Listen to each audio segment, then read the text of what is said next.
Olá, Adriane, boa noite para você. Como que está a Cascavel? Esquentou por aí? Boa noite, Jorgito. Sim, esquentou pra caramba. Parece que voltamos pro verão. Impressionante. Verdade. Impressionante, né? Uhum. Semana passada, um frio danado e agora nós estamos com temperatura de verão, uma semana depois. Muito interessante isso. Pois é. As mudanças. Jorgito, estamos aqui com o pessoal no chat que começou a escrever Opa, mensagem, como por exemplo a Graça, começou a meu escrever Deus, mensagem, a era chefa.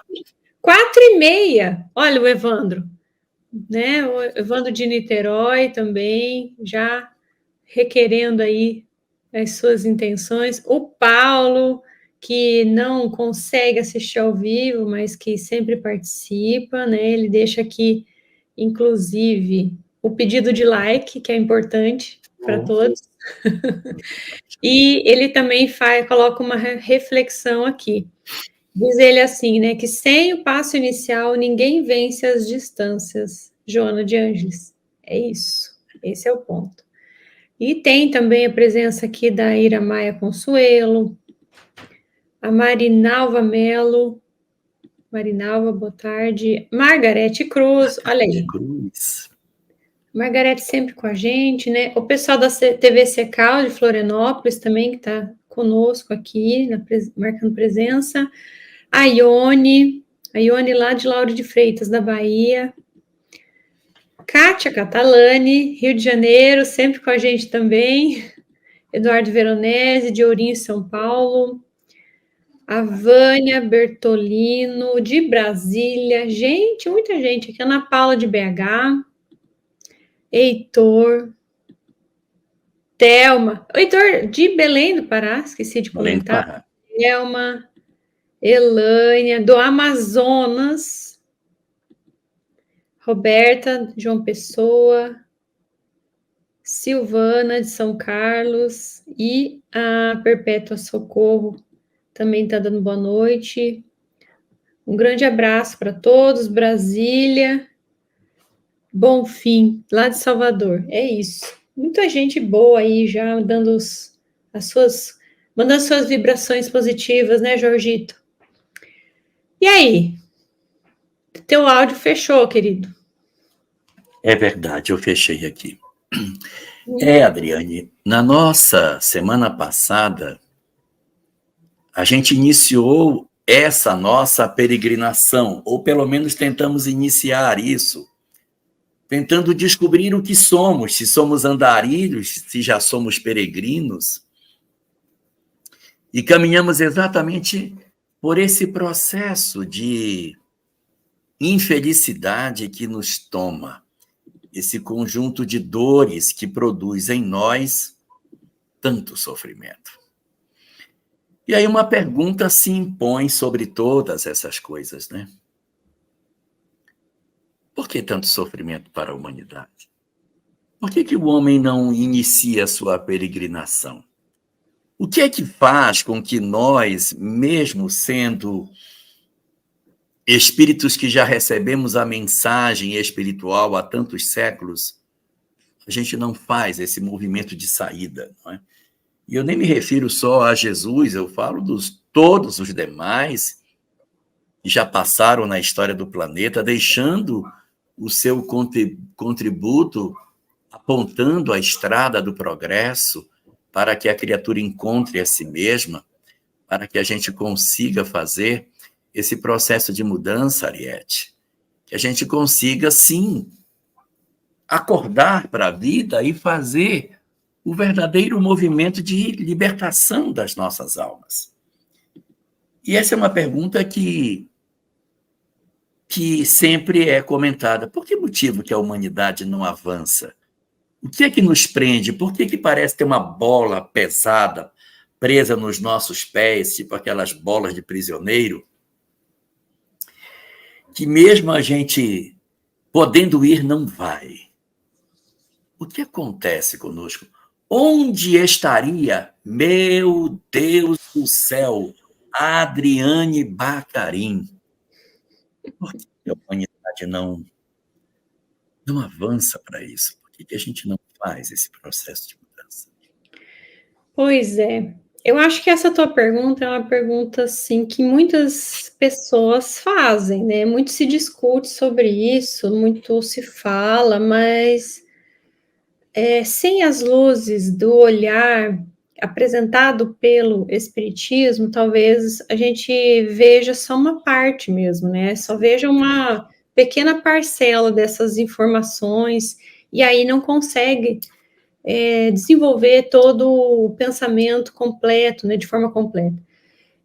O que a gente percebe, assim, é que as pessoas, elas trazem uma forte resistência para se operar as mudanças, né? Isso a gente analisando, por exemplo, num contexto de uma encarnação apenas, as pessoas têm a experiência dolorosa, elas sofrem com a experiência dolorosa, mas às vezes elas não conseguem se desvencilhar daquilo que traz essa angústia, essa dificuldade, porque tem uma experiência ainda, tem um ganho por trás daquilo, tem algo ainda que a pessoa pretende se beneficiar, e por conta disso, ela fica presa naquele sintoma, naquela situação, porque ela tem um ganho secundário. E o outro fator, além do ganho secundário, é a paixão pela ignorância de si mesmo, né? O Freud, inclusive, ele fala desse grande paradoxo da alma humana, que é assim, ao mesmo tempo que busca o conhecimento e tem sede de saber sobre si, ele também tem paixão pela ignorância. Então, ele prefere fazer movimentos de fuga, prefere fazer essas saídas.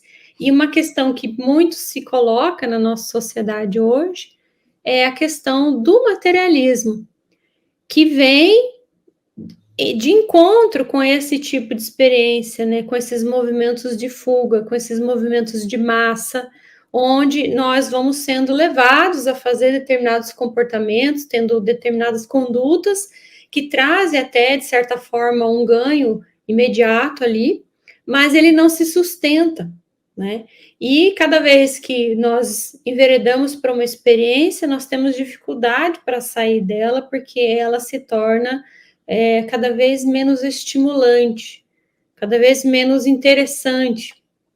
E aí, essa busca, ela se dá constantemente, freneticamente, e a gente vai caindo cada vez mais nessa questão de se satisfazer, nessa questão de crescimento. Então, eu penso que, nesse caso, o materialismo é uma faceta, né, que traz uma potente arma contra a ideia espiritual. Ela segura o sujeito naquela condição, né? Você colocou aí 4 coisas, né? Você colocou, primeiro, a paixão pelas coisas materiais, a paixão pela vida material, que, de certa maneira, cega a criatura humana. Um segundo ponto que você resgatou aí foi esse processo, né, que o Freud nos apresenta, dessa contradição, dessa busca, que ao mesmo tempo eu tento não fazer. Você comentou dos ganhos secundários que a gente tem e também falou do materialismo. Eu acho que a gente pode pegar esses pontos para a gente analisar com mais devagar, sabe? Uhum. E eu queria pegar aqui o primeiro deles, onde você fala sobre essa paixão pelas coisas materiais. A paixão que a criatura humana tem por aquilo que objetivamente impressiona seus 5 sentidos. E aqui quero buscar um pouco do pensamento de Joana de Ângeles, da obra número 5, O Ser Consciente. Ela diz o seguinte, que como é que nós construímos determinados comportamentos? Como foi que o ser humano desenvolveu determinados hábitos? Os nossos hábitos, eles vêm de quê? Os nossos hábitos vêm da repetição do comportamento. Então, para que a gente tenha hoje uma determinada conduta, e aí eu vou falar de uma conduta animal, na qual a gente procura água para beber, que a gente procura comida quando está com fome, nós repetimos essa experiência milhares de vezes até que ela se depositasse em nós. Da mesma forma, sentimentos primários como medo, raiva, que já estariam no cérebro límbico, também a gente repetiu muito tempo até que aquilo se tornasse um automatismo na criatura humana. E ela vai comentar nessa obra que nós também desenvolvemos automatismos no comportamento, aos quais ela chama de atavismo. Então eu digo assim, comigo é assim, sabe? Gritou comigo, eu dou logo um tapa na cara. Gritou, eu já avanço e já bato. Ou gritou comigo, eu já choro. Então a gente desenvolveu um determinado mecanismo e a gente repete esse comportamento exaustivamente, e aí a gente se habitua dentro dele, mora dentro desse comportamento, a gente mora dentro dele, porque ele nos oferece uma certa zona de conforto, até que chega um momento em que a gente diz assim, não aguento mais, eu preciso mudar. Aí começa um processo de saída para fazer a peregrinação, porque até então a gente está escondido como um andarilho naquela posição e não sabe que aquilo não nos leva a lugar nenhum. E assim, muitos de nós dizemos, porque somos espíritas, assim, não, mas agora eu já entendi. Eu já entendi que eu não posso ser assim, que eu só posso ter um parceiro por vez, que eu não posso me comprometer com 2 pessoas, que eu tenho que ser fiel a pessoas. Isso aí para mim está claro. Até falo para os meus netos, minha filha, minha neta, não faça isso. Olha, minha filha, eu fiz besteira na sua idade, mas hoje eu já entendi, já nem penso mais assim. Aí você diz, caramba, evoluiu, hein? Porque quando era jovenzinha, também era da pá virada. Quando era nova, era da pá virada. Mas agora, que já está com seus 78 anos de idade, diz, minha filha, vale a pena, largue mão disso. Ou então o avô, já com seus 80 e lá vai pedrada, meu neto, não faça isso não, cuide da sua família. Quando era jovem, igual seu neto, também fez ações que hoje ele está dizendo que não deve. Aí você, não, mas ele amadureceu, ele mudou. Aí você diz, não, realmente ele mudou. Ele não faz mais hoje. Mas a pergunta é, ele não faz mais hoje porque o corpo não permite que ele faça mais, porque o verniz social não permite que ele não faça mais, ou ele verdadeiramente mudou? Só tem um jeito de saber. Reencarnando o ser humano para que ele seja novo, jovem de novo. Então ele vai ser jovem de novo, porque assim, hoje, ser velhinho, já lá, coitadinho, pegando fila de prioridade para tudo nesta vida, é fácil você dizer, não, a gente não pode ser assim. É fácil. Então, assim, aprendi. Poxa, isso é um progresso maravilhoso. Eu aprendi, porque eu, velho, não penso como eu pensava quando novo. Eu aprendi. Mas eu preciso voltar à carne como novinho de novo e dizer, mostra para mim que você aprendeu mesmo. Eu vou te dar um corpo novinho em folha, bonito, saudável, totalmente adaptado à nova condição do planeta, lindo, musculoso. Vamos lá. Porque não é assim. Mas hoje eu já penso, na outra eu vou estar um espetáculo. Não vai, não vai. Não vai porque precisa que isso se deposite nas profundezas do ser. É por isso que vai ser tão difícil. Exato, ó, a Kátia Catalani está comentando aqui, meu Deus, vou precisar voltar não sei quantas vezes. Kátia, vai voltar, porque existe uma coisa muito diferente entre você ter remorso e ter arrependimento. Quando a pessoa... o Adilson está lembrando aqui, realmente o meio em que a gente vive influencia muito. Desde pequeno a gente só escuta que tem que estudar para ter um bom emprego, mas não falam em buscar as coisas espirituais, é verdade, não fala. Então, o que acontece? O sujeito, quando é novinho, é da pá virada. Aí, quando fica velhinho, aí, não é assim não, gente. Então, eu vou precisar voltar a esta condição primeira. Eu não sei quantas vezes vamos ter que voltar, até que, tendo a possibilidade de fazer o que eu já fiz de errado, eu agora digo, não, isso não me interessa mais. Então, não vale, eu estou dizendo do fundo do meu coração, não vale muito hoje a gente, na idade que tem, com o conhecimento espírita que tem, dizer assim, não, a pessoa não pode fazer. Cara, você está cercado de um monte de informação. Numa sociedade que você já está velhinho, já não pode mais fazer, não pode ir para o carnaval pular os 5 dias do carnaval, não sei se são 4, né? Pular os 4 dias do carnaval, não consegue mais. Então você diz, gente, mas é uma loucura aí. Aguarde, papai. Aguardemos ter novamente 20 anos para saber se realmente você mudou. Então veja como é difícil o processo de mudança. E quando você fala do fascínio que a matéria exerce sobre a criatura humana, a gente vai perceber aí um grande instrumento de perturbação. Porque nós temos uma paixão muito grande por aquilo que os 5 sentidos observam e não tem argumento que vença aquilo que os 5 sentidos nos ditam como sendo real. E aí a gente começa a entrar num processo exatamente porque nos lançamos na vida para acreditar que realmente a vida é aquilo que a gente tem a chance de perceber pelos sentidos que o Senhor nos deu. Tem a ver com essa coisa também do contexto social, familiar, em que a pessoa está inserido, né? Às vezes aquilo é como o Adilson comentou, né? A gente, às vezes, tem uma experiência no contexto familiar em que alguns valores são repassados, né?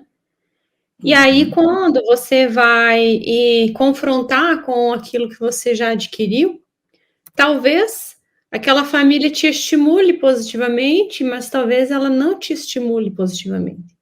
Então, o processo da educação, da formação da personalidade, ela vai ou potencializar para um lado ou para outro, né? Então, até tem uma fala do Kardec numa revista espírita, agora não me recordo qual, né? Mas ele diz algo nesse sentido. Então, você tem que ter muita força interior para você não ceder àquelas investidas familiares. E aí, o mesmo a gente pode pensar nessa questão de sociedade, como você citou. É mais tranquilo, talvez, né? Vou pegar esse exemplo que tu trouxe, para quem reencarnou no sul do estado, do país, como é meu caso, não é? E, do que aquele que culturalmente entendeu que determinada atitude é do meio dele. Ele reencarnou lá no Nordeste, e lá no Nordeste aquele tipo de atitude é comum. Então, esse lugar, esse tempo social, esse contexto familiar, ele tem muito a ver com os níveis de provas da gente, né? Daquilo que a gente precisa passar, daquilo que a gente precisa aprender. Então, tá tudo posto aí. E então, de fato, o aprendizado ele não se dá teoricamente, porque se ele desse teoricamente, a gente não teria nem necessidade de reencarnar. Nós ficaríamos lá no plano espiritual estudando a vida inteira, mas o grande ponto, a gente testa se a gente aprendeu mesmo, é no confronto social mesmo, é no enquadramento ali, onde você tem um conflito entre os valores que você já adquiriu com aquilo que é posto, né? E a sociedade vai desafiar exatamente isso. Você vai ser desafiado na sociedade para saber se existe firmeza nos princípios que você adota, né? Então a Jamila diz assim: eu me recuso a me encaixar na caixinha do mundo de hoje. Melhor solitude do que uma balada cheia de gente sofrendo e descarregando seus sentimentos e frustrações numa noite. Jamila, meus parabéns. Falo isso porque aos 20 anos eu ia para boate, de quinta a domingo, uma sede de algo que só Jesus pode me dar. Então, Jamila, nós, quando chegamos numa certa idade, nós temos uma tendência de ter essa leitura, porque o amadurecimento da idade dá. Mas isso não significa dizer que se a gente reencarnar para ser novinho de novo, se a gente não vai realmente se sentir atraído por isso que o mundo muitas vezes nos oferece. Então, aí, olha, a chefa está presente. Uhum. Boa noite, Regina Mercadante. Seja muito bem-vinda ao nosso programa Peregrinação Interior, veiculado através da MLives TV, que estuda os princípios da doutrina espírita. E nesta live, Regina, caso você não saiba, não é? E nós estamos estudando a peregrinação da criatura humana na direção do seu encontro consigo mesmo. E a Regina, então, nossa chefa, diz assim: esta ignorância é o que nos impede de perceber nossa verdadeira realidade divina. Isso é um fato. Mas aí, só para a gente fechar esse primeiro ponto, que foi puxado aqui pela Adriane, quando comentou sobre a influência da matéria, ela é muito significativa. E aí, só para a gente passar para o segundo ponto, que seria a questão dos ganhos secundários, eu queria só comentar que existem 6 influências que o espírito sofre. 6 influências. Tá bom? 3 influências de cá, 3 influências de lá. Quais são as 3 influências de cá? Primeiro é meu corpo. O corpo faz uma influência danada na gente. Hormônios, a gente muda até de humor. Olha uma mulher no período da TPM, como ela fica diferente, irritada. Então, você vai ver que nós somos muito influenciáveis por aquilo que o meu corpo me dá. Quando eu estou com dor de cabeça, com dor de ouvido, eu tenho menos paciência. Sou mais irritável. Quando eu fico mais velhinho, eu tendo a ser uma pessoa mais serena, a não brigar, porque não adianta eu querer brigar, que eu vou apanhar. Então, tá bom, tudo bem. Então, tá bem, tá bom, tudo bom. E quando eu sou novinho, eu já quero... Então, primeira influência, o corpo. Segunda influência, a família. A família é o primeiro grupo social do qual você faz parte, também tem uma influência muito grande. Não é isso, doutora? A família não influencia na... Demais, demais, né? A ponto de, às vezes, confundir o psiquismo de um com o outro, né? A criança, às vezes, interpreta questões paternas como sendo dela, porque quando ela não tem essa maturidade de separar, não é? Ela acha que é tudo uma coisa só. Olha só. Influencia demais. Interessante, né? Uhum. Aí nós temos também uma terceira influência, que é a sociedade. Sociedade influencia? Da mesma forma. Aí você põe na sociedade mídia, amigos, escola, tudo que não é o lar, você coloca no saco da sociedade. Então, são 3 influências que a gente tem. Agora eu vou falar das outras 3. Segunda, melhor, quarta, que seria a primeira do segundo flanco, é o meu próprio passado. Eu também sofro influência daquilo que eu fui. Eu sou um espírito imortal, Então, minha mãe me dá orientação, a minha sociedade me educa, ou me deseduca, sei lá, o meu corpo, tarará. Tá, mas eu tenho conflitos dentro de mim. Eu tenho os meus conflitos, as minhas questões mal resolvidas, que também influenciam durante a vida material. Essa fase da adolescência, por exemplo, só para citar um exemplo, é a fase em que ocorre a súmula do espírito, quando ele tem que decidir se ele vai acatar determinadas direções familiares e sociais ou se ele vai optar por dar sequência naquilo que ele crê, né? Naquilo que ele já construiu. E é tão difícil porque é no período que a gente está mais confuso que a gente tem que tomar decisões mais difíceis. Porque é nesse período que você vai decidir o Enem, Nem você fala. vai decidir sua profissão, você vai decidir como é a sua orientação sexual, você vai definir uma série... A sua vida afetiva vai ser definida nessa janela de tempo. É ali que você vai dizer, eu vou seguir por esse caminho. Ou eu não vou reprimir, não vou fazer, vou me reprimir. Tudo vai ser aí. É hora que muitas vezes a gente casa, que tem a nossa iniciação sexual. Tem um monte de coisa que acontece durante esse período. Quando chegar lá pelos 40 anos, já tem pouca coisa para decidir, porque já tem a decisão da profissão, se casou, casou, se não casou, vai ser difícil casar, mas tudo bem, ainda casa. Os filhos já que tinha que ter, já teve. Então, tem pouca coisa para decidir. Quando chega na minha idade, que é quase 100, não decide mais nada. Só vai decidir onde vai ficar o jazigo.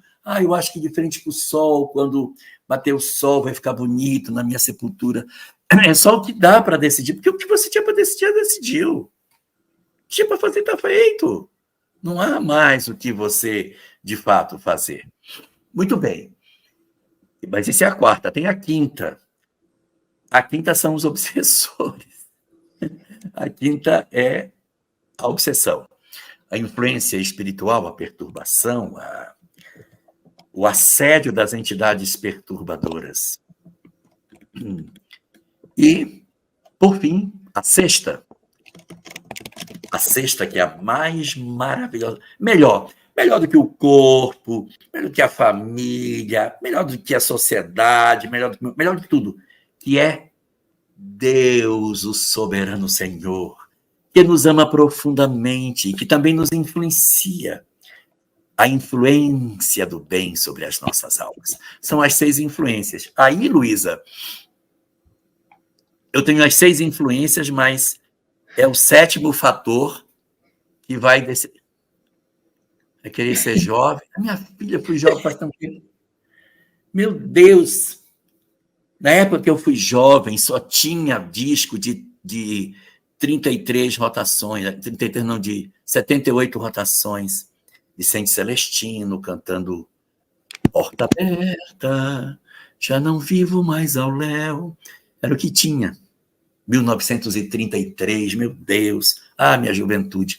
Então, aí, nossa queridíssima Adriane Bacarin coloca as 6 influências: o corpo, a família, a sociedade, o passado, as influências espirituais e a influência divina. Mas aí faltou o 7º, porque depois de tudo isso, tem 6 influências, mas tem um elemento que decide, chamado livre-arbítrio. Não adianta ter 6, porque o livre-arbítrio é que vai realmente tomar as rédeas das nossas próprias existências, né? Muito bem, muito bem. Olha, Adriane, essa coisa da matéria, ela é muito... E isso, de certa maneira, tem influenciado muito a nossa juventude hoje. E os adultos também, né? Uhum. Esse aspecto tem influenciado muito. Você quer passar para o segundo? Pode ser. Antes, eu queria só comentar 2 pontos que tem aqui, que para não passar. O Rony Peterson faz um comentário aqui, né? De que Stop! o filho... Pera. Este, por acaso, será o Rony Peterson de Vitória da Conquista? Eu não acredito que seja Rony Peterson. Olha, o Rony, se for o Rony de Vitória da Conquista, é uma pessoa muito importante. Ele é dono de 3/4 de Vitória da Conquista, você acredita? 3/4. Porque tem o quarto dele com a Josi, tem o quarto do primeiro filho dele, e tem o quarto... Ele é dono de 3/4 lá em Vitória da Conquista. Uma pessoa... É ele mesmo, meu Deus, meu queridíssimo, meu Deus, meu queridíssimo, meu Deus. Nossa, que saudade, que legal.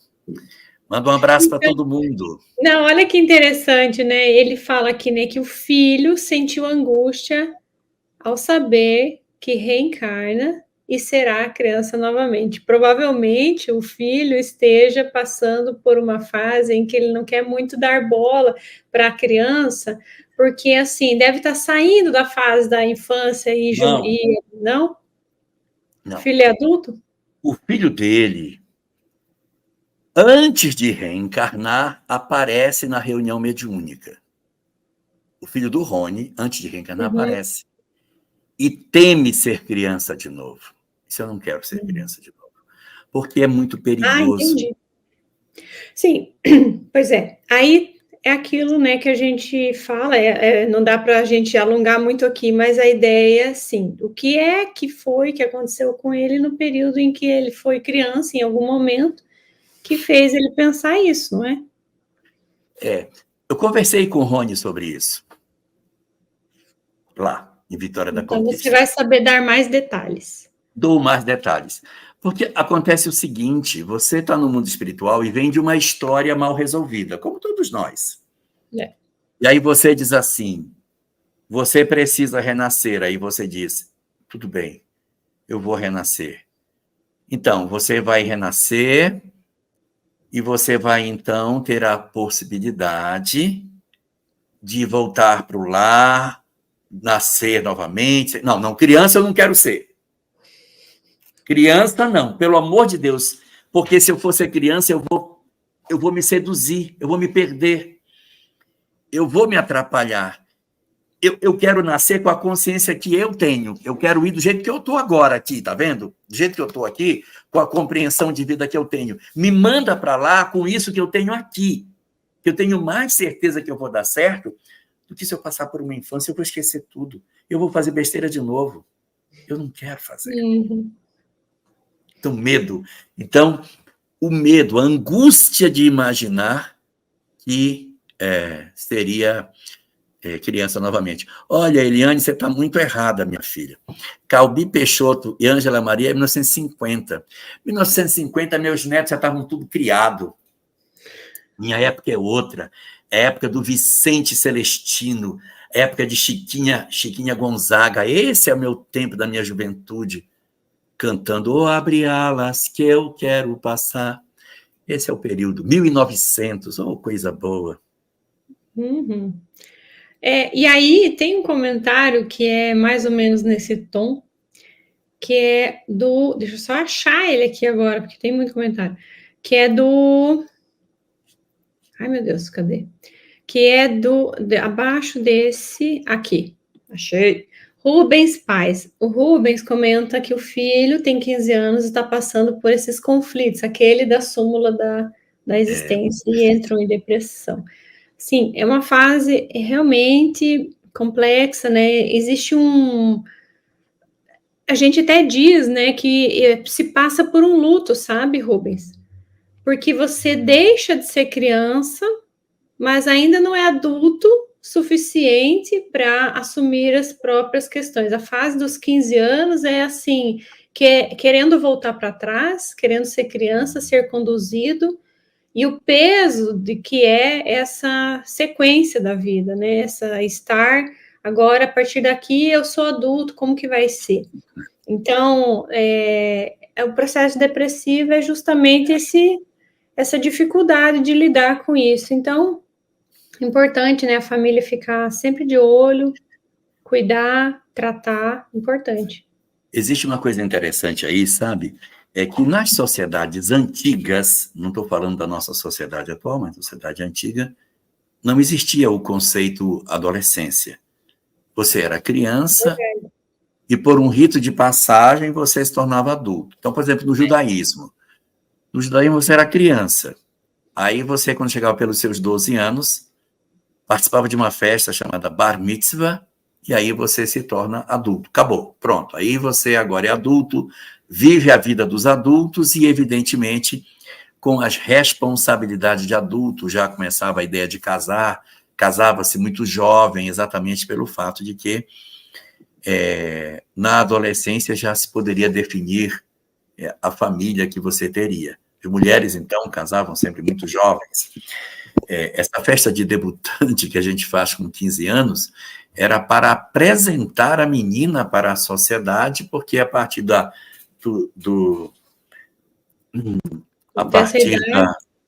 partir dessa idade ela já estaria apta para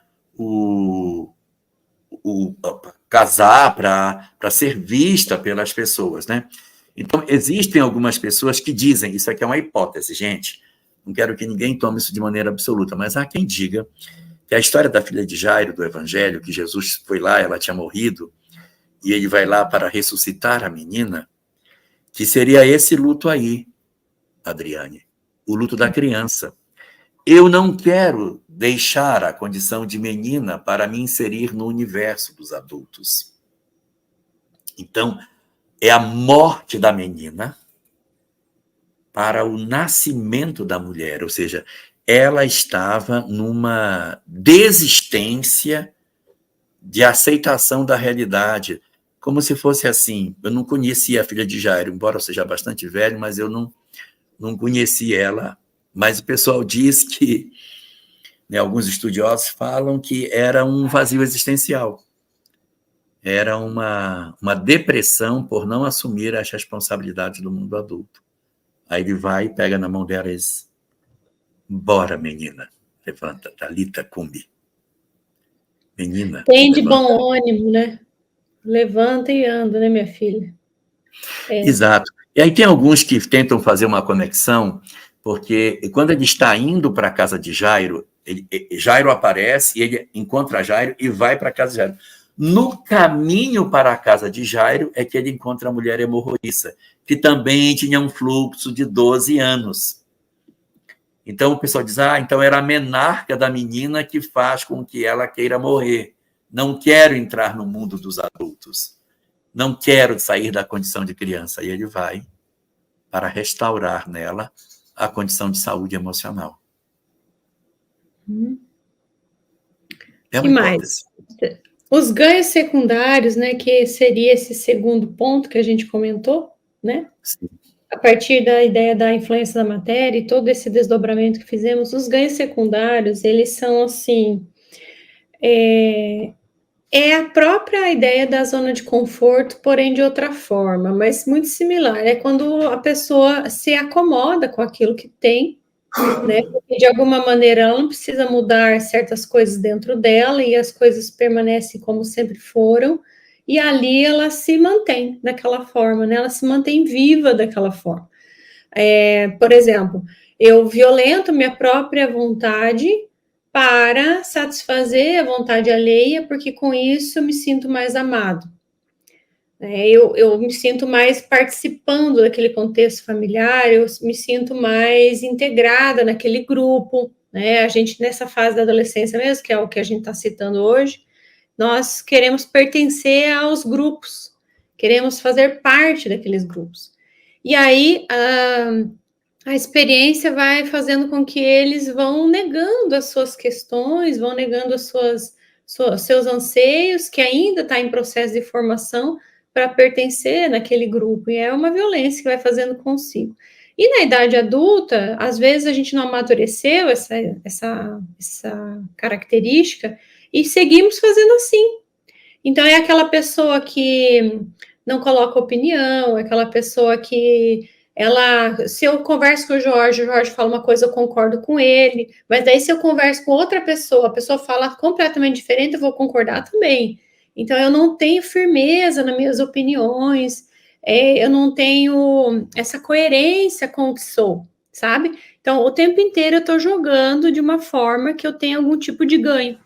E esse tipo de coisa, ele vicia a gente, sabe? Porque a gente não consegue mais pensar sobre o que está fazendo e simplesmente vai dando sequência das coisas como eram.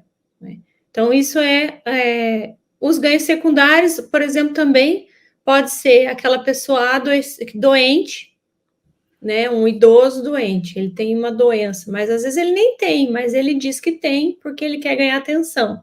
Então, ele fica o tempo inteiro falando que não está bem, a família leva no médico, o médico diz, não tem nada, fizemos todos os exames, não encontramos nada, mas a pessoa está ali querendo alimentar aquela ideia de ganhar atenção, ou quando manipula a família com isso, não é? Não quer perder o poder, não quer perder o domínio, e aí fica fazendo vários... Então, sim, teria vários exemplos, né? Mas isso tem a ver com baixa autoestima, né? A pessoa precisa chamar a atenção. Exatamente, porque ela não consegue entender qual é o lugar dela no mundo, qual é o lugar dela no mundo, qual o valor que ela tem, qual é a diferença que ela faz. E aí, com isso, ela fica tentando receber essas migalhas afetivas, Nossa, não nossa. é? E nas relações, a gente podia pensar também, né? Nas relações em que as pessoas, uma parte dá muito pouco e a outra se sobrecarrega, se desgraça todo, né, para manter aquela relação. Então, o que é que está acontecendo ali, né? Tem uma dependência emocional, às vezes, né? Ela não sabe o próprio valor, não reconhece o próprio valor. Uma pergunta para você. Qual é o número nos Estados Unidos para chamar a emergência? Qual é o quê? Desculpa, não consegui O ouvir. número de telefone para chamar a emergência. Quando A chama. oração. Não, nos Estados Unidos, qual é o Ah, não número de sei. telefone? Ah, para as emergências, de que jeito? Não entendi a pergunta. 911. Ah, Não é 911? não sei. É. Para Olha, as a Luísa está emergências? dizendo. É? 911. O número para chamar nos Estados Unidos, a emergência é Aí, 911. ó. Então, já que é assim, vamos pegar a questão 911 de O Livro dos Espíritos. Tá bom? É A isso? Andrea falou que na Inglaterra é 999. Ah, mas é Estados Unidos. Aqui no Brasil é 190, né? Se liga? 190. Bom, mas lá é 911. Olha a pergunta 911. Não existem padrões tão vivos e irresistíveis que a vontade seja impotente para dominá-las? Ou seja, não existem situações que a nossa vontade não é suficiente para dominar uma paixão? Ou seja, as paixões são irresistíveis? Respondem os espíritos. Existem muitas pessoas que dizem, quero, mas a sua vontade está apenas nos lábios. Porque elas querem, mas ficariam muito satisfeitas se assim não fosse. Tipo Então, isso. é É. tipo isso. Então, eu digo assim, meu Deus, eu quero deixar de beber. Eu não quero deixar de beber. Eu não quero ter a consequência da bebida, que é a minha mulher brigar comigo, meu chefe me expulsar, eu ser apontado na rua. Isso eu não quero. Mas beber, eu quero. Se eu pudesse beber e não ter a consequência, eu bem ficaria satisfeito se eu pudesse ter boa noite, Fátima Ribeiro Bastos. Seja muito bem-vinda. Então, eu ficaria muito bem satisfeito, Fátima, se eu, de repente, pudesse beber e não tivesse a consequência da bebida. Então, eu não quero realmente mudar, porque eu quero, na verdade, os ganhos secundários que eu tenho com o vício que eu possuo. Eu não quero perder. E aí eu digo assim, não, tudo bem que eu apanho, tá, mas é bom demais eu beber. Se eu pudesse não ter as punições, eu aceitaria de bom grado. Então, no fundo, eu nem quero. Eu ainda estou seduzido pelos ganhos que eu tenho naquilo que a vida me oferece.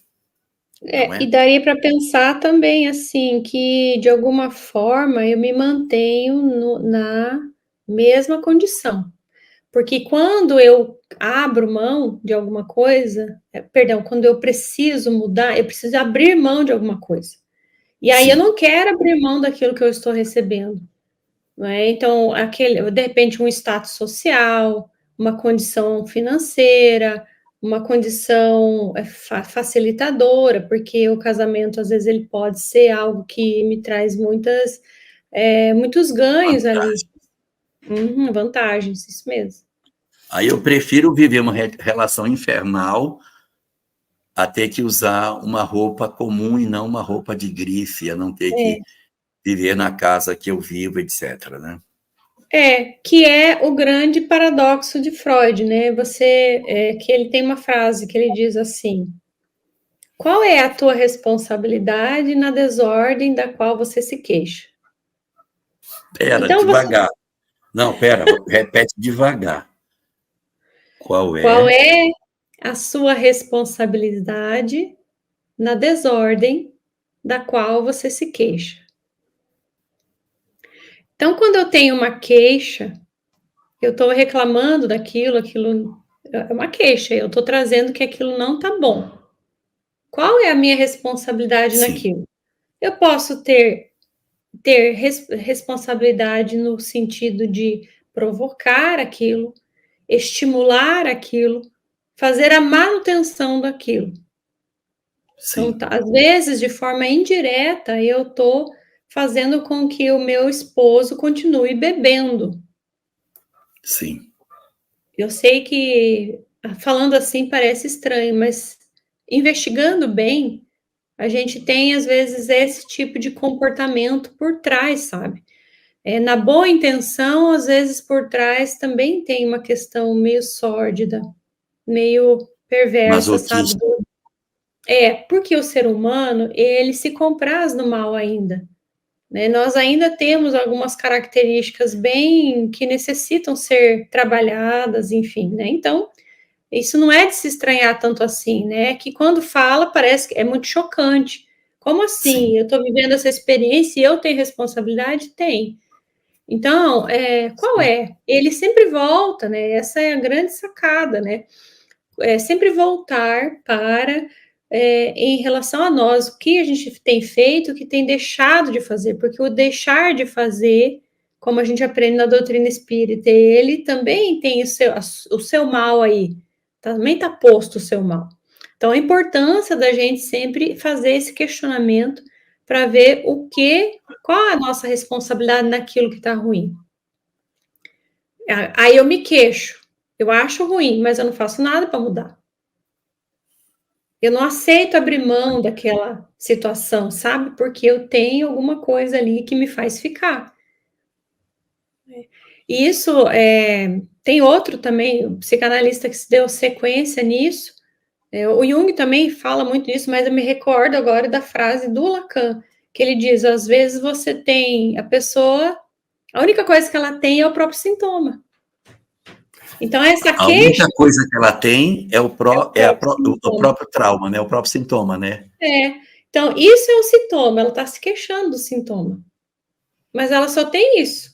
Se ela perde isso, ela perde o lugar de vitimista, o lugar das pessoas darem atenção, o lugar de olha como a vida é dura, Gente, como nós somos entende? complexos, Adriane, pelo amor de Deus, É, como nós é somos sim, complexos. você tem razão. Mas, e o legal disso é que a doutrina espírita faz isso com a gente Adriane, pensar em responsabilidade. Adriane, a Regina pergunta se essa atitude é consciente. Cadê? Atitude consciente? Não, não é consciente. Ela tem esse comportamento, né? E na grande maioria das vezes ela não sabe. Às vezes ela até sabe, né? Acontece de saber, mas a grande maioria é inconsciente. Às vezes a pessoa chega para a gente e fala: a minha vida é assim, e eu tenho esse de problema. Aí você vai tratando, vai vendo, vai tirando, aí tudo se desenha, tudo fica posto. Não é? E a pessoa fala, então esse sintoma que eu tenho é por causa disso que eu não resolvo. Aí ela faz o quê? Ela desiste da terapia, Terapia, né? né? Porque daí é demais, não consegue, né? E tá tudo bem. A gente também não está criticando isso. Eu acho que é o tempo da pessoa. Ela tem um tempo para lidar com aquilo. Ela tem Ela uma avaliou e preferiu andar com o espinho. preferiu ficar assim. E até o momento em que doeu o suficiente para ela, agora já deu para mim, agora eu já abro a mão. E aí é o grande tema que a gente vive, né? Porque a pessoa está agarrada na ilusão que sustenta isso tudo. Sim. Ela está presa nessa Aí, ilusão. deixa eu fazer uma pergunta para você. Você falou, você no início falou de 4 coisas, né? Você comentou conosco aqui sobre a questão da influência da matéria. Anota aí, Cidinha. Também falou dos ganhos secundários que a gente tem, e por isso que a gente permanece. Falou desse paradoxo de Freud, e falou também do materialismo que a gente ainda não tratou. Mas aí eu pergunto para você, esse fenômeno dessa nossa sociedade perdida, que não consegue encontrar porta de saída, se deve a esses fatores, então, ou seja, o apego à matéria, a ignorância de que somos espírito, é um fator que predispõe a que nós sejamos andarilhos, andando em círculos na praça, sem conseguir sair na direção de empreender a nossa peregrinação. A busca dos ganhos secundários é um outro fenômeno que também nos prende na praça e que eu fico avaliando os ganhos secundários e não quero seguir. O paradoxo de Freud é mais um fenômeno que também oferece para nós grandes lições nesse sentido. E aí eu queria perguntar para você, nessa mesma esteira, o materialismo que a gente hoje vive também seria um fator que influenciaria nesse conjunto de pessoas com vazio existencial, sem propósito de vida, com uma série de angústias que ficam rodando na praça, sem conseguir sair? De que maneira que esse materialismo influencia para que a gente fique na praça, andando sem descobrir que somos peregrinos e pensando que somos andarilhos? É essa falta de compreensão de que existe uma continuidade. Acredita-se que a vida é só isso que está vendo, e aí então tudo se apresenta de uma forma não muito estimulante, muitas vezes. A gente tem visto aí as notícias, as dificuldades, os acontecimentos e fica preso nisso. Então, ela passa a pensar que a vida é isso. Então, se a vida é isso e vai acabar daqui a pouco, eu não sei quando vou voltar, eu vou aproveitar a vida. Eu vou usufruir da vida. Aí eu entro numa onda de prazer, eu entro numa onda de não me importar com as realidades, desse tipo de coisa é só para alguns, para gente piegas, né? Falar de religiosidade, falar de espiritualidade, isso é para gente piegas, para gente fraca. Eu estou numa sociedade competitiva, essa sociedade competitiva me exige, eu preciso me colocar como alguém potente, eu não posso entrar nisso, porque isso é para gente fraca. Eu sou forte. Aí é quando o ego, o orgulho se potencializa e tudo acaba piorando ainda mais, porque eu começo a destratar as pessoas, eu não desvalorizo as relações, não tem por que tratar as pessoas de forma diferente, né? Porque se eu me apaixono, eu passo a amar, o amor também é posto nesse lugar, né? Porque Olha isso, amar acaba sendo uma uma questão fraqueza. de uma ideia de fraqueza, né? Quem ama enfraquece, né?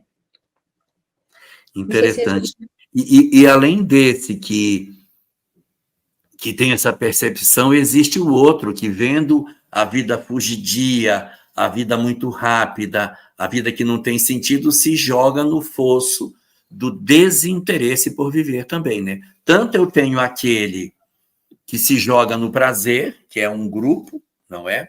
Como nós temos o outro que se joga no esquecimento de si mesmo, no processo de adoecimento psíquico, no qual eu digo, a vida não tem o menor sentido. Então, esse é o que na praça, ele nem fica andando na praça, ele se deita no banco e fica dormindo no banco da praça, não é? Uhum. Nem sequer caminha, porque tem uns que estão na praça andando, achando que a vida é a praça, andando na praça, achando que aquilo é vida, aquilo é a vida. Então, ter parceiros, se relacionar sexualmente com um, com o outro, usufruir, é o tal do carpe diem, né? Curtir a vida. Esses são um dos que estão na praça. E existem outros que se deitam no banco e que dizem, isso aqui não tem o menor sentido, é uma vida de besta, andando para... Eu não quero isso mais. E se a gente pensar, né, a encarnação, né, quando a gente faz esse mergulho na carne, é muito natural o esquecimento do passado. A gente esquece aquilo que aconteceu, esquece as situações, E é de propósito que a coisa é assim, né? Facilitem.